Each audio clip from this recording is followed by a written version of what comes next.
Hey folks, welcome back to today's edition of Notre Dame Daily. I'm Pete Mulroy, and I want to start in football today. We know how powerful the NIL world or the transfer portal have become, specifically as it relates to college football. Many have their opinions on it, and we certainly can go on and on. Perhaps that's best suited for another day. But the focus for me today were some comments that came out, very positive comments, from Notre Dame head football coach Marcus Freeman on the departure of former Notre Dame quarterback Steve Angeli. Now, it was late in April when Angeli, after the spring game, announced he would be entering the portal, and he certainly had his suitors of where he might go to play his collegiate ball and finish out his career. As it turns out, it's going to be Syracuse. Now, Angeli will compete for that starting quarterback job. More on that in a moment. And while there are people who sort of felt surprised, maybe shock is too heavy of an adjective, about the move from Angeli, because obviously he was beloved as a backup quarterback and played solid minutes and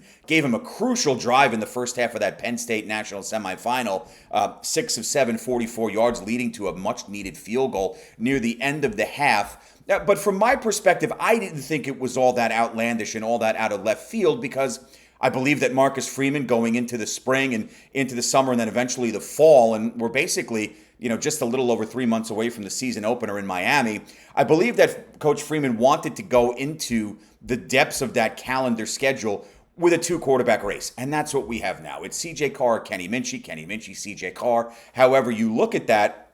So I wasn't entirely shocked that Steve Angeli elected to enter the portal, and I think the fit makes a ton of sense at Syracuse.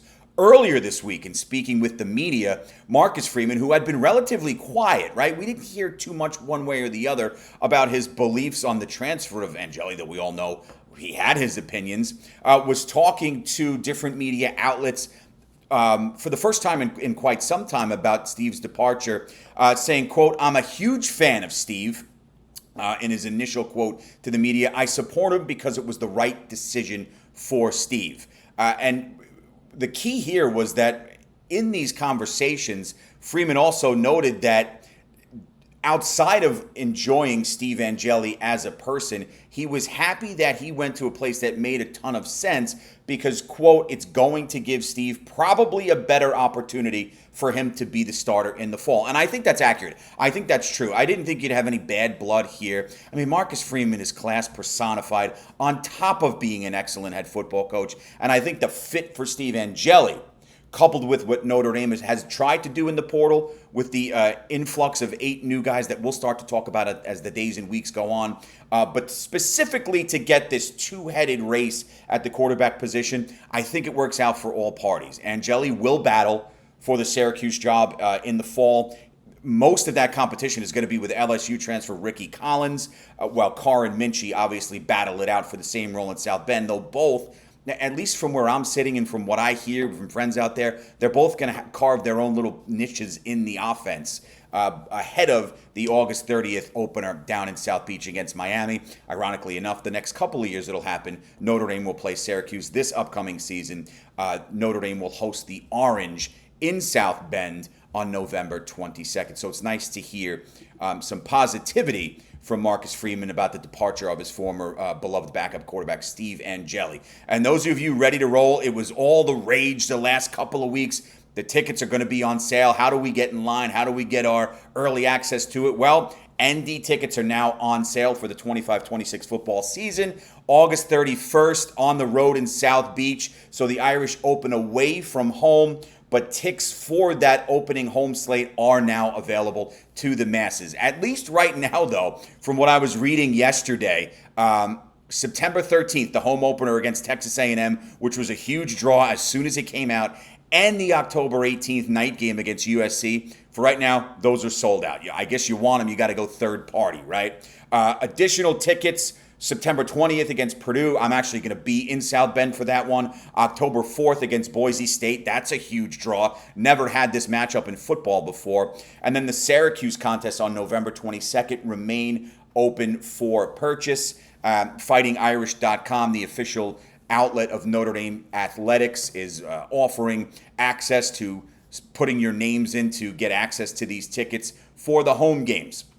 So it's an exciting time, especially coming off a season where Notre Dame was essentially a couple of drives away from winning a national championship after coming all the way back from a dreadful start. It's a hot ticket. It always is in South Bend, you know that. But with the schedule Notre Dame has this year, and we'll be able to go blow by blow, game by game as the summer moves along, as we prepare for the fall season to begin in late August. It's a loaded schedule. It offers great opportunities to go see your beloved Irish, both in South Bend and on the road.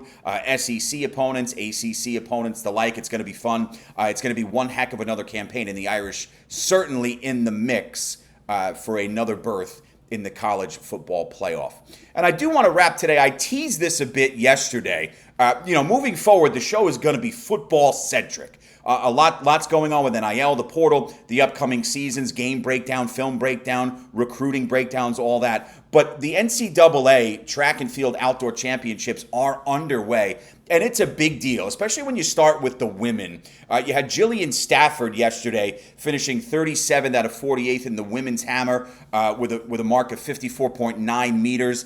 And then you had Jaden O'Brien, who continues to really just put together a phenomenal career in South Bend. She finished 18th in the long jump, 35th in the 100 hurdles. And those are two events of the three she's going to compete in as part of the NCAA championships as she continues to prepare for the heptathlon, which will take place in the NCAA championships in June in Eugene, Oregon. So tune-ups here for Jaden O'Brien, who shows fairly well in those events.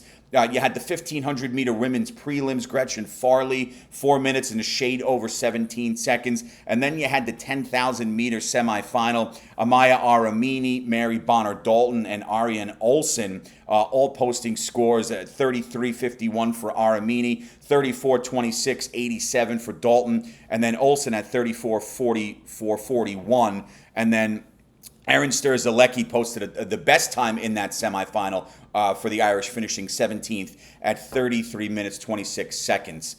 So a good showing across the board for the Irish women, and it was more of the same on the men's side. Michael Danzy at 3:40.82 was one of the 24 competitors to advance to the next round of the men's 1,500 meters this week.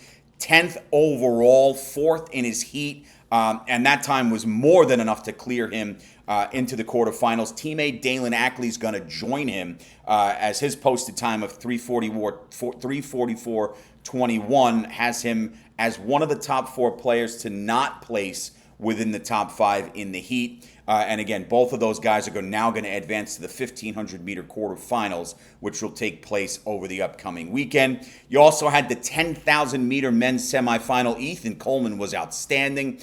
His top 10 finish, coming in 7th overall, advances him to the NCAA championships in Oregon later in June. Tyler Berg was 18th. Josh Methner 35th, and Cole Nash finished 41. So you had 4 guys in the 10,000 meter for the Irish, with Ethan Coleman advancing to the NCAA championships, which is a huge deal, folks. Shot put prelims, Luke Himes was at 18.27 meters, and we will continue to track everything that happens here, but a big-time showing for the Notre Dame men and women at the Outdoor Track and Field Championships as this continues to roll along. But the big news here this week, Notre Dame football tickets now on sale. You can get them for all home games, however you wish. FightingIrish.com has a direct link to how to get them through the university. And then again, all the transfer portal news as the window starts to close, the recruitment for the 26 cycle starting to close as well. And again, I said it a few moments ago, we're a mere 90, 100 days away from the start of the season, so things are starting to get exciting. I'll keep you abreast on everything, all things related Notre Dame, specifically Irish football, and I will talk to you all again tomorrow, and you know it by now. As always, go Irish.